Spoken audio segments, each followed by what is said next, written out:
Hello my dear students, আজ আমরা শুরু করব মাধ্যমিক প্রশ্নবিচিত্রার ভলিউম 1 যেটা আছে সেই ভলিউমে, অর্থাৎ ফার্স্ট সেমিস্টার এবং সেকেন্ড সামেটিভ টেস্ট হবে। সেই টেস্টের কিন্তু প্রশ্নোত্তর এখানে করা আছে। তো আমরা এই ভলিউম 1-এর ভৌত বিজ্ঞানের যে পার্টটা এর মধ্যে আছে সেটা আমরা দেখে নেব। 162 পাতা যেটা আছে, তো সেই পাতাটায় প্রথম যে স্কুলটা আছে আলিপুরদুয়ার হচ্ছে এমসি উইলিয়াম হাই স্কুল, সেই স্কুলে কিন্তু আমরা কোর্স করব। ঠিক আছে, তো দেখে নাও, এই হচ্ছে আমাদের ভৌতবিজ্ঞান এবং প্রথম যে স্কুলটা আছে সেটা হচ্ছে একদম নিচে আমাদের Alipur MC William high school.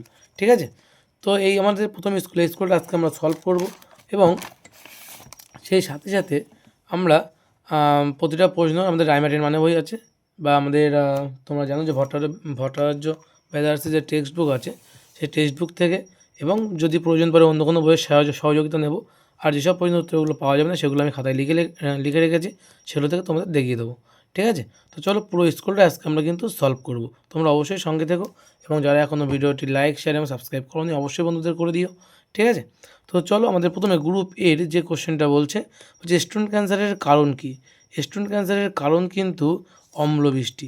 ঠিক আছে, অম্ল বৃষ্টি বা অ্যাসিড বৃষ্টি যেটাকে আমরা বলি। Calorie, mole inverse, degree centigrade inverse এককে আদর্শ গ্যাস ধ্রুবকের মান কত? এটা হচ্ছে 1.98। এটা আমাদের হিসাবের সুবিধার জন্য এটাকে আমরা 2 বলি কিন্তু। ঠিক আছে, এটাকে আমরা 2ও বলে থাকি। নেক্সট কোশ্চেন দেখে নাও।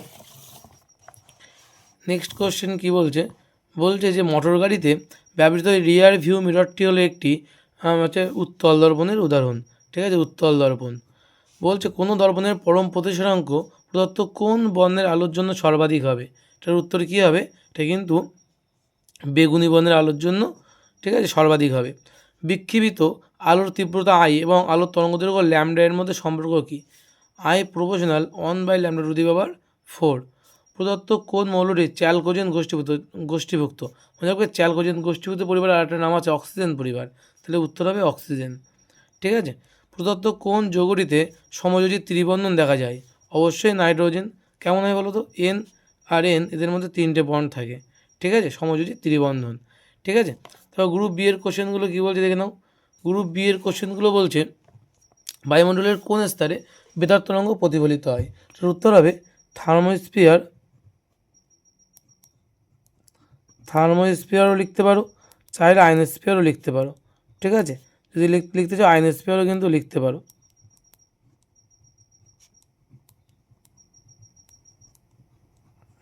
ঠিক আছে, যেটা হয় লিখবে, থার্মোস্ফিয়ার অথবা আয়নোস্ফিয়ার। বলছে ওজোন স্তরের ঘনত্ব কোন এককে মাপা হয়? এটা হচ্ছে উত্তর কী হবে?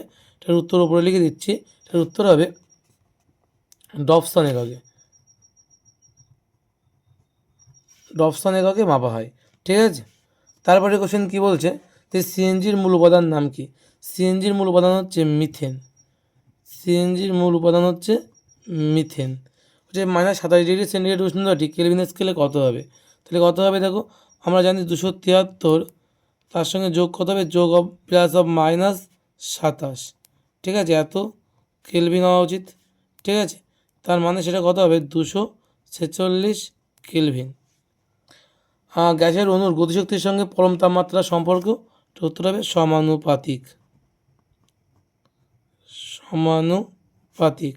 অর্থাৎ উষ্ণতা বৃদ্ধি করলে গ্যাসের অণুগুলির গতিশক্তি বৃদ্ধি পায়।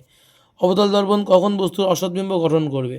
এটা উত্তর কী হবে? মেরু এবং ফোকাসের মধ্যে যখন থাকবে। কী উত্তর হবে? মেরু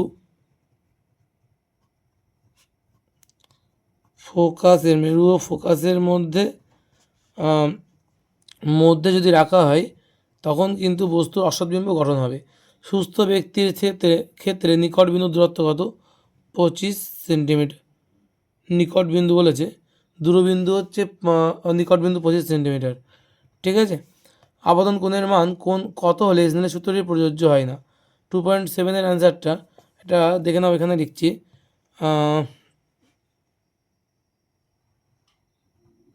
বলছে আপাতন কোণের মান কত হলে স্নেলের সূত্র প্রযোজ্য হয় না? আপাতন কোণের মান শূন্য বা লম্বা বদন বা শূন্য হলে। আপাতন কোণের মান কত হলে? শূন্য হলে বা লম্বা বদন হলে। ঠিক আছে, আপাতন কোণের মান কত হতে হবে? শূন্য হতে হবে বা লম্বা বদন হতে হবে। এটি প্রাকৃতিক বর্ণালীর উদাহরণ দাও। তারপরে রংধনু। বলছে 25 সারণীর কোন গ্রুপে কঠিন তরল গ্যাসীয় 3 অবস্থার মৌল পাওয়া যায়? এটা কী হবে? হ্যালোজেন। গ্রুপ 17, গ্রুপ 17 মৌলগুলো এটা হচ্ছে হ্যালোজেন মৌল বলা হয়। সত্য মিথ্যা লেখো। কী বলেছে? মূলত একটি সুস্থিতি চালকাগার গঠন উৎপন্ন হওয়ার জন্যই আয়নীয় যৌগ গঠন করা সম্ভব নয়।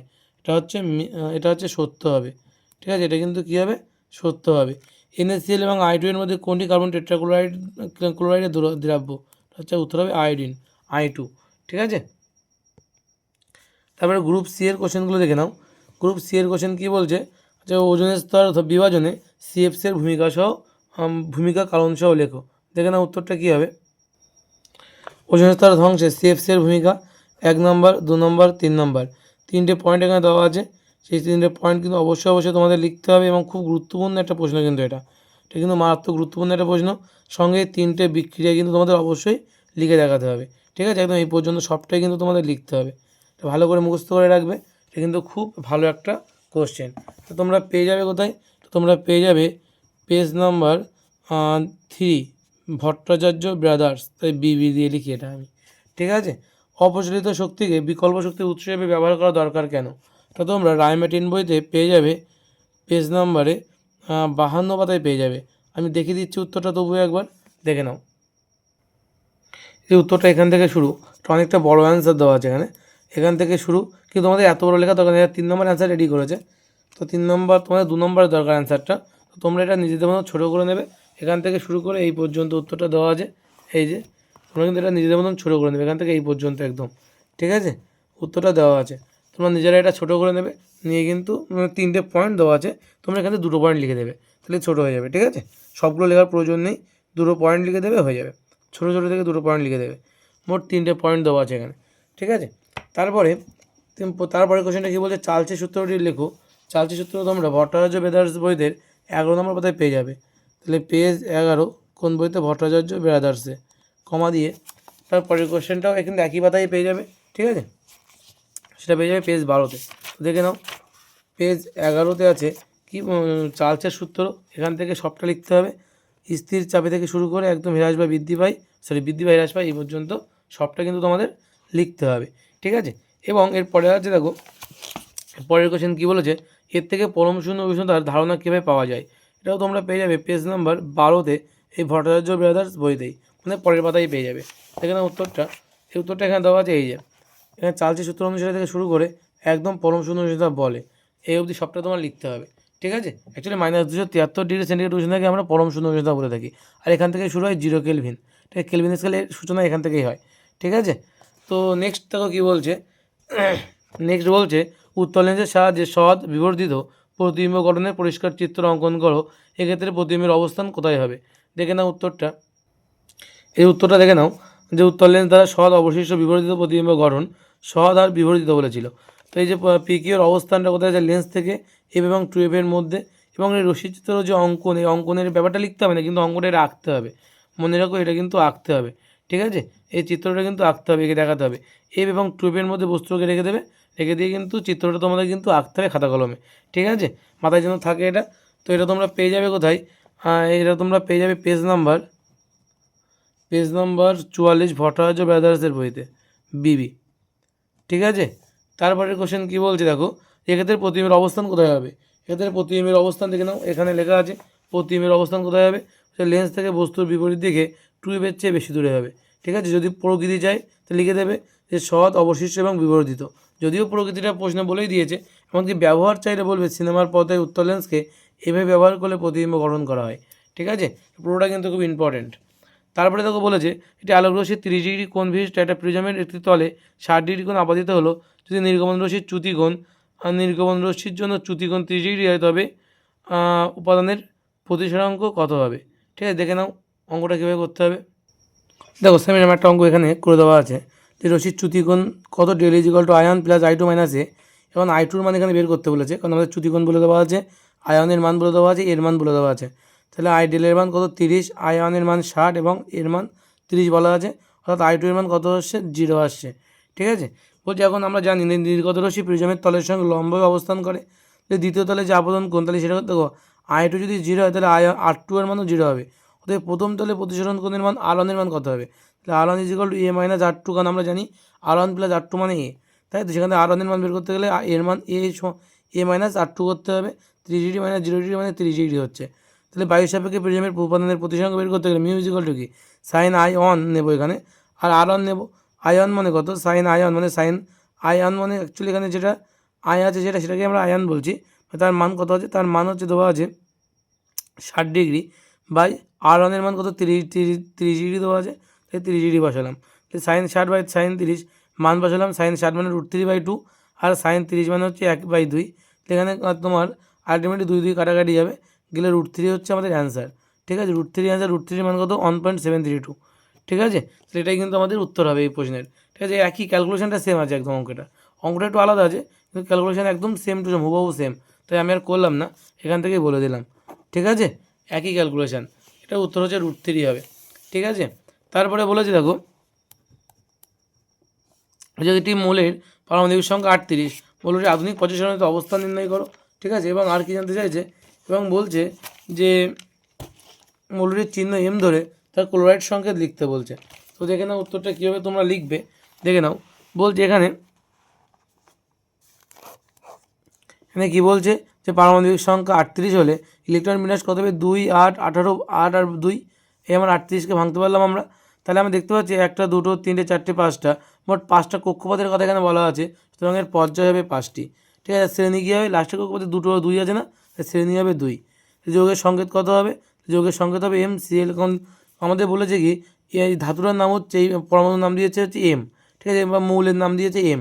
তাহলে এমের যোজ্যতা কত দেখতে পাচ্ছি আমরা, এমের যোজ্যতা যদি 2 হয় আর ক্লোরিন যোজ্যতা যদি 1 হয়, তাহলে আমাদের উদুর পিণ্ডে বুদুর ঘরে যায়, সে কোনাগুনি চেঞ্জ হবে। তাহলে এমের যোজ্যতা 1 আর সি এর পার কাছে হবে 2 হবে, তাই MCl2 হয়েছে কিন্তু। ঠিক আছে, আশা করি তোমাদের এটা বোঝা গেল কী করে MCl2 লিখলাম। ঠিক আছে, যে অ্যাকচুয়ালি এখানে লিখতে হয় মৌল, এখানে কী হয় লিখতে হয় মৌল, আর এখানে লিখতে হয় কি যোজ্যতা। তাহলে এমের যোজ্যতা 2 আর সেলের যোজ্যতা যদি 1 হয়, তাহলে উদুর পিণ্ডে বুদুর ঘরে যাবে, তাহলে এম হবে 1, তাই 1 লেখার দরকার নেই, আর সিএল পাবে 2, তো MCl2 হবে যৌগের সংকেত। ঠিক আছে, তারপরে তোকে বলেছে তাহলে যৌগের সংকেত কত হবে MCl2। ঠিক আছে, আর অবস্থান পর্যায় 5, এর অবস্থান লিখে নাও, পর্যায় হচ্ছে 5 আর শ্রেণী 2, শ্রেণী কত হবে, শ্রেণী হবে 2। বলছে লুইস ডট চিত্র গঠন চিত্র দেখাতে বলছে। তো লুইস ডট গঠন চিত্র হচ্ছে CaH2 এর লুইস ডট গঠন চিত্র দেখাতে বলছে। তো দেখে নাও CaH2টা কোথায় পাবে তোমরা এটা রাইমার্টিন বই 507 পাতায় পেয়ে যাবে। ঠিক আছে, এটা রাইমার্টিন বইতে পেজ 507 রাইমার্টিন বইতে আছে। ঠিক আছে, দেখে নাও উত্তরটা 507, এই যেখানে আছে দেখে নাও CaH2, এই যে লুইস ডট চিত্র দেওয়া আছে, সি এর দুটো আর এইচের একটা, একটা করে নিয়ে জোট তৈরি করবে, করলে দেখা যাচ্ছে CaH2 তৈরি হচ্ছে। ঠিক আছে, CaH2 অণুর গঠন বোঝা গেল। তো তারপরে দেখো কী আছে আমাদের, তারপরে বলেছে BF3। BF3টা আমি খাতায় করেছি, দেখে নাও। তো BF3টা কী হবে, বি এর 3টে ইলেকট্রন আছে আর এফের এক একটা মানে এফেতে একটা, তাই এর সঙ্গে একটা, এর সঙ্গে একটা, এর সঙ্গে একটা যাবে, তারা বন্ডিং তৈরি করবে F bond B bond F bond F। ঠিক আছে, এটা তৈরি করছে, এটা হচ্ছে BF3। ঠিক আছে, এটা তৈরি করছে কি আলটিমেটলি তৈরি করছে BF3। ঠিক আছে, তারপরে দেখো কী আছে, যে এই সেল যৌগটি সমযোজী প্রকৃতির হওয়া সত্ত্বেও জলীয় দ্রবণে তড়িৎ পরিবহন করে না কেন। এটা তোমরা ভট্টাচার্য ব্রাদার্স বইতেই পেয়ে যাবে, এটা হচ্ছে 106 পাতায় আছে BB, মানে ভট্টাচার্য ব্রাদার্সের বইতে। দেখে নাও উত্তরটা কী হবে,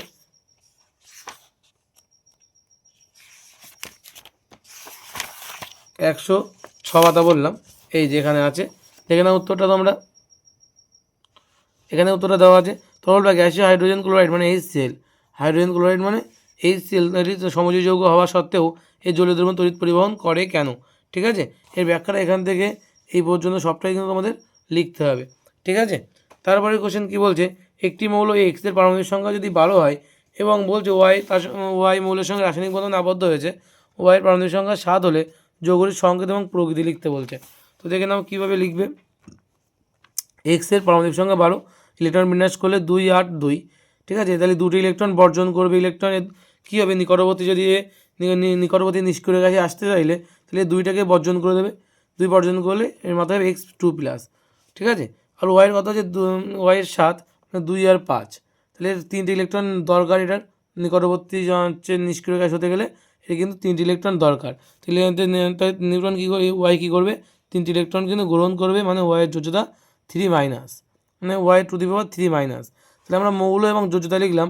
তাহলে এক্সের যোজ্যতা কত 2, মাথায় 2+ আছে, আর ওয়াইয়ের যোজ্যতা কত 3- আছে, তাই ওয়াই যোজ্যতা হবে 3। তাহলে এখন উদুর পিণ্ডে বুদুর ঘরে যাক, যে দেখলে দেখতে পাবো তাহলে x3 y2, এটাই কিন্তু আমার যৌগের সংকেত। এখন বলছি যৌগটির প্রকৃতি কী, বলছি তড়িৎযোজী বা আয়নীয়, এখানে আয়ন তৈরি করেছে না, এই দুটো তো আয়ন, তাই না, এটা ক্যাটায়ন এটা অ্যানায়ন, তো এখানে আয়ন তৈরি করেছে বলে একে বলা হয় আয়নীয় যৌগ বা তড়িৎযোজী যৌগ, ঠিক আছে। তাহলে সংকেত হচ্ছে কি বললাম, x3 y2, আর প্রকৃতি কি, প্রকৃতি হচ্ছে আয়নীয় যৌগ। গ্যাসের অণুর ক্ষেত্রে মুক্তিপথ কাকে বলে, লেখো।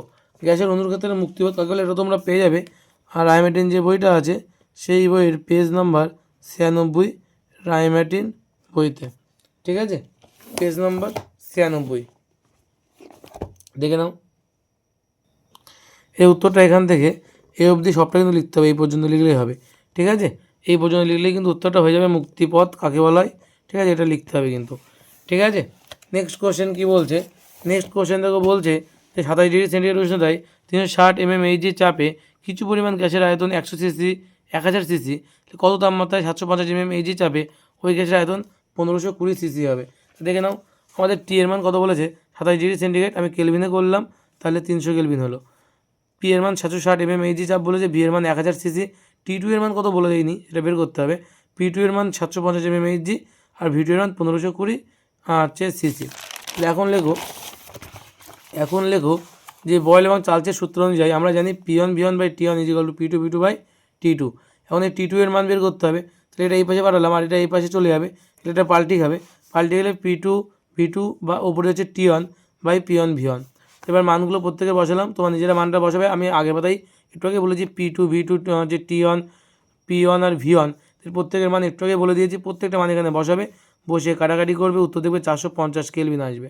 যদি পারো তাহলে এখান থেকে কী করবে, স্মল টি এর মান বের করবে, অ্যাকচুয়ালি এখান থেকে যে 450 থেকে 273 বাদ দিয়ে দেবে, তাহলে সেটা তোমার উত্তর কিসে চলে আসবে বলো তো, ডিগ্রি সেন্টিগ্রেডে চলে আসবে উত্তর কত, এখানে কিন্তু লিখবে বা আমাদের কমেন্টে জানাবে যে বিয়োগ করলে এখানে কত হবে, 450 থেকে 273 বিয়োগ করলে কত হয় কিন্তু কমেন্টে জানাবে, ঠিক আছে। নেক্সট কোশ্চেন দেখো কী বলছে, তাহলে এটা আমার খাতায় করা আছে, বয়েলের সূত্রে ধ্রুবক রাশি দুটি কী কী, তাহলে আমি লিখে দিই এখানে বয়েল মানে উষ্ণতা, তাই তো উষ্ণতা এবং ভর এই দুটো কিন্তু এক্ষেত্রে কনস্ট্যান্ট রাশি। বলছি 27°C তাপমাত্রায়, পরের কোশ্চেন দেখে নাও, বলছি 27°C উষ্ণতায় 1.8 atm চাপে কোনো গ্যাসের মানে আদর্শ গ্যাসের ঘনত্ব বলেছে এত গ্রাম পার মিলিলিটার ⁻⁻1 বা গ্রাম পার মিলিলিটার, গ্যাসের আণবিক ভর কত হবে, আর এর মান বলে দেওয়া আছে litre atmosphere mole inverse kelvin inverse এককে। তাহলে দেখে নাও উষ্ণতা কত বলেছে, উষ্ণতা বলেছে 27°C মানে 300 কেলভিন, চাপ বলেছে 1.8 atm, ঘনত্ব বলেছে 0.027 গ্রাম পার মিলিলিটার। তাহলে এটাকে আমি মিলিলিটার থেকে লিটারে করলাম, কারণ আমাদের লিটারে করার কারণ আমাদের আর এর মান যেটা বলেছে সেটা হলো লিটার অ্যাটমসফিয়ার, লিটার আছে তাই একে মিলিলিটারকে লিটার করে নাও, তাহলে এটা 27 হবে, 27 গ্রাম পার লিটার হবে। আর এর মান যা বলেছে তাই লিখে রাখলাম।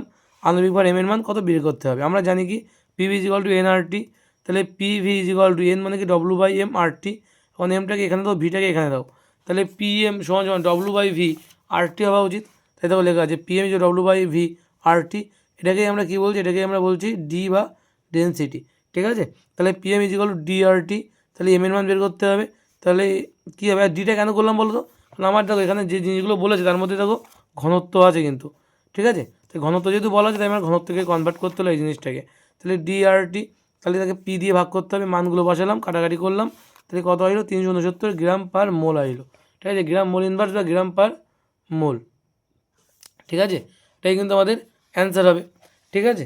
নেক্সট কোশ্চেন কী বলছে দেখো, বলছে জল এবং কাচের পরম প্রতিসরাঙ্ক 4/3 ও 3/2 হলে কাচ সাপেক্ষে জলের প্রতিসরাঙ্ক কত হবে। তো কাচ সাপেক্ষে জলের প্রতিসরাঙ্ক μW যদি হয় তাহলে μW/μA, μW মান কত 4/3, আর μA এর মান কত হবে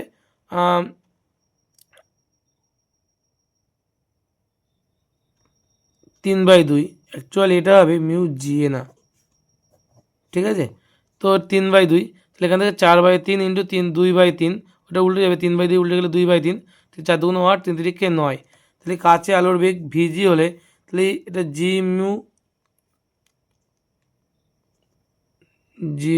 মিউ ডব্লু হবে এটা, ঠিক আছে। মিউ ডব্লু সমান সমান C/VG, ঠিক আছে। তাহলে সি এর মান কত 3×10⁸, আর ভিজির মান কত হচ্ছে, ভিজির মান ভিজি আছে এখানে। আর এখানে বলেছে কাছে আলোর বেগ, ঠিক আছে। এখানে হচ্ছে এটার মান, এটা ছোট্ট একটা কাজ করে নাও, কারণ শূন্যস্থানে আলোর বেগ আমাদের জানতে হবে, এটা এ মিউ জি হবে। এবং এর মান কত হবে বলো তো, এর মান 8/9 হবে না, এর মান হবে তোমার হচ্ছে, এর মান 3/2 বা 1.5 হবে, ঠিক আছে। এই 1.5 দিয়ে 3 কাটাকাটি করলে ওপরে হবে 2, উত্তর হবে 2 × 10⁸ এটা কিন্তু আমাদের কাছে আলোর বেগ হবে, ঠিক আছে, এত মিটার পার সেকেন্ড। এটা কিন্তু ভুল হয়ে গেছে, অঙ্কটা কিন্তু আগের অঙ্কের সঙ্গে কোনো রিলেটেড নেই, বোঝা গেল। তো এমইউ জি এর মান কত, এমইউ জি এর মান কিন্তু 1.5, এবং কাচের প্রতিসরাঙ্ক 1.5 হয়, আমরা জানি, এটা কিন্তু আমাদের জানতে হবে। পাশে লিখে দেবে যে এমইউ জি এর মান কত 1.5, কারণ কাচের প্রতিসরাঙ্ক কত 1.5 লিখে দেবে এটা, ঠিক আছে। তাহলে এটাই কিন্তু আমাদের অ্যান্সার, এটাই কিন্তু সঠিক। ওকে, তারপরে দেখো কী আছে, তারপরে বলছি সমতল কাচফলকের মধ্য দিয়ে সাদা আলো পাঠানো হলে তার বিচ্ছুরণ ঘটে না কেন। এই প্রশ্নটা প্রতিটা বইতে আছে, কিন্তু আমি তবুও লিখেছি, দেখে দেখে নাও কোশ্চেনটা উত্তর কী হবে। বলছে একটি সমান্তরাল কাচফলককে দুটি বিপরীতমুখী প্রিজমের সমষ্টি হিসেবে কল্পনা করা হয়, ঠিক আছে। সমান্তরাল কাচফলককে কী করা হয়, দুটো বিপরীতমুখী প্রিজমের সমষ্টি হিসেবে কল্পনা করা হয়। আমি বইতেও দাগিয়ে দিচ্ছি। প্রথমে প্রিজমটি সাদা আলোকে 7টি বর্ণে ভেঙে দেবে, মানে বিচ্ছুরণ ঘটাবে। কিন্তু দ্বিতীয় বিপরীতমুখী প্রিজমটি সেই 7টি বর্ণকে পুনরায় একত্রিত করে সাদা আলো হিসাবে নির্গত করবে। তাহলে একটা প্রিজমের মধ্যে দিয়ে সাদা আলো যাচ্ছে, 7টা বর্ণে বিভক্ত হচ্ছে, 7টা বর্ণ দ্বিতীয় প্রিজমে পড়ছে, এবং সেটা একটা আলোয় বেরোচ্ছে। তাহলে আলটিমেটলি কী হচ্ছে, একটা আলো যাচ্ছে এবং একটা আলো বেরোচ্ছে, মাঝখানে গল্পটা বাদ দিলে। তাহলে বলছে, তাহলে এখানে তো বিচ্ছুরণ হচ্ছে না তার মানে, তাই না। তাই বলছে 7টা আলোকে পুনরায় একত্রিত করে সাদা আলো হিসাবে নির্গত করে, ফলে নির্গত রশ্মিতে কোনো বর্ণের পৃথকীকরণ দেখা যায় না, তাই বিচ্ছুরণ ঘটে না, ঠিক আছে। এই উত্তরটা তোমাদের আমি দেখিয়ে দিচ্ছি, তোমাদের এটা টেক্সট বুকেও আছে, একটুখান দেখে নাও তোমাদের উত্তরটা তোমাদের বইয়ের থেকে। তোমাদের এই প্রশ্নের উত্তরটা এখানে দেওয়া আছে, যে প্রিজমের মধ্য দিয়ে সাদা আলোর বিচ্ছুরণ হলেও একটি আয়তকার কাচের স্ল্যাবের মধ্য দিয়ে সাদা আলোর বিচ্ছুরণ হয় না কেন, ঠিক আছে। একদম এই পর্যন্ত কিন্তু তোমাদের লিখতে হবে। এটা কিন্তু খুব গুরুত্বপূর্ণ একটা প্রশ্ন কিন্তু, ঠিক আছে। এটা কিন্তু খুব গুরুত্বপূর্ণ একটা প্রশ্ন। তো তোমরা পেয়ে যাবে তোমাদের যে টেক্সট বুক আছে, টেক্সট বুকের পেজ নাম্বার 49 ভট্টাচার্য ব্রাদার্সের বইতে, ঠিক আছে। যেটা হলুদ বর্ণের ফুলে লাল আলো ফেলা হলো। আমি অ্যাকচুয়ালি এই কোশ্চেনটা হলুদ বর্ণ ফুল কোথাও পেলাম না বলে এটাও লিখতে হলো। বলতে হলুদ বর্ণ বেসিক্যালি ঘটনাগুলো সব একই, ব্যাখ্যাটা বইতে যেগুলো আছে ওইগুলোর সঙ্গে মিলে যায়, তবুও আমি এটা লিখে দিয়েছি। এটা হলুদ বর্ণের ফুলে লাল আলো ফেলা হলো, কী রঙের ফুল দেখা যাবে এবং কেন।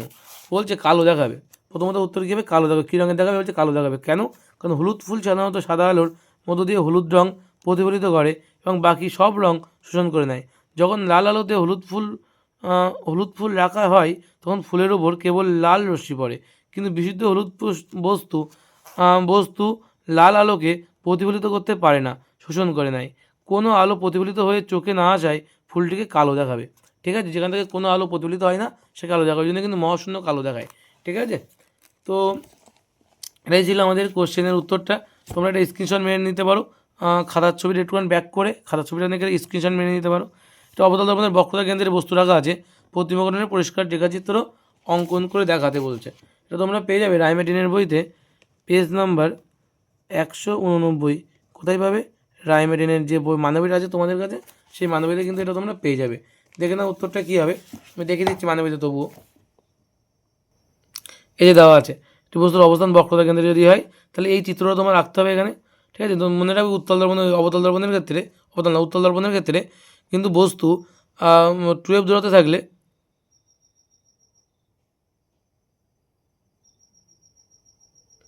মানে এটা অবতল দর্পণের ক্ষেত্রে, এটা উত্তল বলেছি, ভুল বলেছি, অবতল দর্পণ হবে।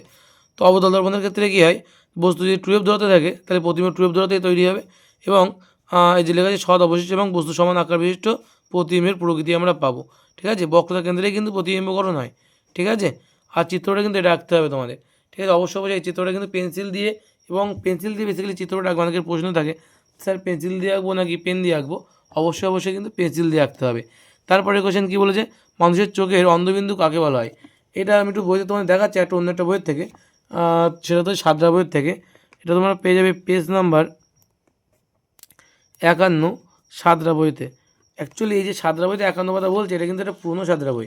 ঠিক আছে, তো তোমাদের কাছে এটা নাও থাকতে পারে। ঠিক আছে, তো উত্তরটা তোমরা দেখে নাও, ডেড লাইন লিখে নিতে পারো খাতায়। যে রেটিনার যে স্থানে চক্ষুনার অক্ষিগোলককে প্রবেশ করে সেই স্থানে আলোর অনুভূতি থাকে না বলে ওই স্থানে বস্তুর প্রতিবিম্ব গঠিত হলে তাকে দেখা যায় না, একেই বলা হয় অন্ধবিন্দু। বোঝা গেল? একেই বলা হচ্ছে অন্ধবিন্দু। মেন্ডেলিভের পর্যায় সারণীর 3টি ত্রুটি উল্লেখ করো। তা তোমরা পেয়ে যাবে মানে বইতে, তোমাদের যে রায়মার্টিনের মানে বই আছে সেই মানে বইতে 470 পাতায় পেয়ে যাবে। 470 পাতায় এটা তোমরা পেয়ে যাবে। দেখে নাও উত্তরটা। এই মেন্ডেলিভের পর্যায় সারণীর ত্রুটিগুলো উল্লেখ করো। এই কোশ্চেন বেসিক্যালি পরীক্ষায় আসবে না, ঠিক আছে, তবুও দিয়ে দিয়েছে এখানে। তো এই স্কুলের কোশ্চেনগুলো খুব একটা ভালো লাগলো না, কিছু কিছু কোশ্চেন ভীষণ বাজে। ঠিক আছে, অদ্ভুত কোশ্চেন দিয়ে যা জীবনেও পরীক্ষা আসে না, তবুও করবে। ঠিক আছে, মেন্ডেলিভের পর্যায় সারণীর ত্রুটিগুলো যেহেতু প্রথমে স্কুল দিয়েছে, করতে তো হবেই না। তো মেন্ডেলিভের পর্যায় সারণীর ত্রুটিগুলো দেখো 1, 2, 3টে, তারপরে দেখো 4টে, 5টা, আর এদিকে আবার একটা আছে 6টা। বাপরে বাপ, কতটা! এই 6টা পয়েন্ট দেওয়া আছে। এই পয়েন্টগুলো কিন্তু তোমরা খাতায় লিখতে হবে না। ঠিক আছে, একবার একটু রিং পড়ে নিও ভিডিওটা পজ করে। ঠিক আছে, পজ করে নেওয়ার পরে কিন্তু পরীক্ষা আসবে না। ঠিক আছে, পজ করে নেবো, একবার পড়ে নিও শুধু জাস্ট। ঠিক আছে, তারপরে বলছে মৌলের আয়নাইজেশন শক্তি কাকে বলা হয়? ঠিক আছে, এই কোশ্চেনটা কিন্তু খুব ভালো একটা কোশ্চেন, এবার বোধহয় পরীক্ষা এসে গেছে। ঠিক আছে, তো এবার এটা এসে না, তড়িৎ ঋণাত্মকতা এসছে বোধহয়, তড়িৎ ঋণাত্মকতা এসছে বোধহয়, খেয়াল নেই। তো যেটাই আসুক না কেন, মানে এবারে দুটো কোশ্চেন থাকে, এই তড়িৎ ঋণাত্মকতা এবং আয়নাইজেশন শক্তি, এই দুটোর মধ্যে একটা কিন্তু পর্যায় সারণী থেকে আসে প্রায়। তো দেখে না উত্তরটা কী হবে। এই যে আয়নাইজেশন শক্তিটা এই দেওয়া আছে, সর্বনিম্ন শক্তি স্তরে থাকাকালীন কোনো মৌল একটি গ্যাসীয় পরিসম বিচ্ছিন্ন পরমাণু যোজ্যতা কক্ষে সবচেয়ে শিথিলভাবে আবদ্ধ ইলেকট্রনটিকে অপসারিত করে পরমাণুটিকে গতিশক্তি যে 1 একক পজিটিভ আধানযুক্ত আয়নে রূপান্তর করতে যে ন্যূনতম শক্তির প্রয়োজন হয় তাকে আয়নাইজেশন শক্তি বলা হচ্ছে। ঠিক আছে, এটা কিন্তু ভালো করে পড়বে। এরপর একটা কোশ্চেন দিয়ে দেখো, কার্বন, নাইট্রোজেন, অক্সিজেন, বেরিলিয়াম আর বোরন মৌলগুলিকে তাদের প্রথম আয়নাইজেশন শক্তির ঊর্ধ্বক্রমে সাজাও। তাহলে এই যে এইভাবে লিখবে তোমরা। ঠিক আছে, বি, বি, সি, এন আর এনও, এন আর ও। ঠিক আছে, মনে রাখবে পর্যায় সারণীর বাম দিকে আয়নাইজেশন শক্তির ক্ষেত্রে পর্যায়ের বাম দিকে ডান দিক গেলে আয়নাইজেশন শক্তি বৃদ্ধি পেতে থাকে, তাই কিন্তু ধীরে ধীরে মানটা কিন্তু বড় হচ্ছে। ঠিক আছে, আশা করি বোঝা গেল। তো এই ছিল আমাদের। আচ্ছা, এই উত্তরটা এখানে লিখে দিই, B, B, C, N, O. ঠিক আছে, এই ছিল আমাদের 1 নম্বর যে স্কুলটা, Alipurduar MC William high school. তোমরা যারা পুরো ভিডিওটা দেখেছো তারা অবশ্যই, তাদেরকে অনেক অনেক ধন্যবাদ। এবং যারা দেখেছো তারা অবশ্যই লাইক শেয়ার এবং সাবস্ক্রাইব অবশ্যই করে দিও, বন্ধুদের জানিয়ে দিও। এবং পুরো ভিডিওটা না টেনে পুরো ভিডিওটা কিন্তু দেখবে। ঠিক আছে, তাহলে অনেক কিছু দেখো, মাঝে মাঝে আমি বুঝিয়েও দিই কিছু কিছু জিনিসপত্র, সেগুলো তোমাদের অনেক উপকারে আসবে। ঠিক আছে, অনেক কিন্তু উপকারে আসবে। তো এই জন্য বললাম, আমি এখানে প্রতিটা অথবা থেকে শুরু করে প্রতিটা কোশ্চেনের আমি পার্ট টু পার্ট আমি এখানে ভিডিও অ্যান্সার করে দিচ্ছি। তোমরা কিন্তু অবশ্যই কিন্তু এগুলো পুরোটাই দেখবে। ঠিক আছে, এবং অবশ্যই আমাদের যে হোয়াটসঅ্যাপ চ্যানেল আছে সেখানে যুক্ত হয়ে যাবে। আমাদের হোয়াটসঅ্যাপ চ্যানেলের লিঙ্ক ডিসক্রিপশন বক্সে দেওয়া থাকছে, সেখান থেকে তোমরা যুক্ত হয়ে যেতে পারো। তোমাদের প্রচুর স্টাডি ম্যাটেরিয়াল তোমরা ওখান থেকে পেয়ে যাবে, বিভিন্ন সাজেশানস পেয়ে যাবে। পরীক্ষার আগে তোমাদের কোন কোন জিনিসগুলো ভালো করে নজরে রাখা উচিত সেটাও কিন্তু তোমরা পেয়ে যাবে। ঠিক আছে, আর কী করবে, যদি পারো আমাদের টেলিগ্রাম চ্যানেলে যুক্ত হয়ে যেতে পারো। তোমাদের বিভিন্ন অঙ্কের যে PDF বা অঙ্কগুলোর সমাধান সেগুলো দেবো, ওখানে তোমরা পেয়ে যাবে। তো আমাদের টেলিগ্রাম চ্যানেলেও পারলে জয়েন হয়ে থেকো। ঠিক আছে, তো চলো আজ এই পর্যন্ত থাক, দেখা হবে নেক্সট দিন দ্বিতীয় কোনো ভিডিও নিয়ে। 2 নম্বর যে স্কুলটা আছে সেই স্কুলটা নিয়ে আবার আসবো। বলছে বনগা কুমুদিনী উচ্চ বালিকা বিদ্যালয়, সেটা নিয়ে আমরা নেক্সট দিনে আসবো। ঠিক আছে, তো চলো আজ এই পর্যন্ত থাক। আর এই পাতাটা কিন্তু 162 পাতায় ছিল, মাথায় থাকে যেন, আলিপুরদুয়ার পেজ নাম্বার 162। ঠিক আছে, চলো টাটা, গুড নাইট।